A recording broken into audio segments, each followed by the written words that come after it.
TDS leave apply பண்ணால் first employee portal உள்ளே போகணும். இந்தியா போஸ்ட் எம்ப்ளாயி போர்ட்டலில் போய்ட்டு எம்ப்ளாயி ஐடி பாஸ்வேர்டு கொடுத்து அது ஓடிபி நம்ம மொபைலுக்கு வரும். அந்த மொபைலுக்கு ஓடிபி வந்ததை போட்டுட்டு உள்ளே போயிடணும்.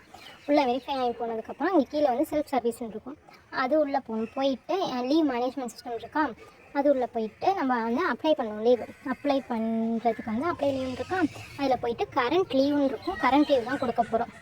கரண்ட் லீவில் வந்து டைப் ஆஃப் லீவ் வந்து பே லீவ் இப்போ போட போகிறேன்னா, ஸோ பே லீவ் போட்டுடணும். ஜிடிஎஸ் பே லீவ் போட்டு எந்த டேட்லேருந்து எந்த டேட் வரையும் அப்படின்னு சொல்லிட்டு கொடுக்கணும். ஃப்ரம் டேட் வந்து கொடுத்துட்டு அதே மாதிரி டூ டேட் கொடுத்துட்டு அது வந்து ரீசன் ஃபார் லீவ் கேட்கும். ஸோ 2 டேஸ்னால் அப்படியே ஆட்டோமேட்டிக்காக வந்துடும். ரீசன் ஃபார் லீவில் வந்து நான் பர்சனல் ரீசன்ஸ்க்காக போடுறேன். ஸோ பர்சனல் லீவ்னு டைப் பண்ணிக்கணும்.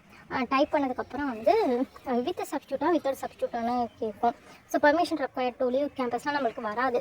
ஸோ வந்து வித் சப்ஸ்டியூட் அப்படின்ட்டு டச் பண்ணோன்னா நம்மளோட டிவிஷன் கேட்கும். சப்ஸ்டியூட் டீட்டெயில்ஸ் வந்து கேட்கும். சப்ஸ்டியூட் ஐடி கொடுத்து சப்மிட் கொடுத்தீங்கன்னா லீவ் அப்ளை ஆகிடும். அவ்வளோதான்.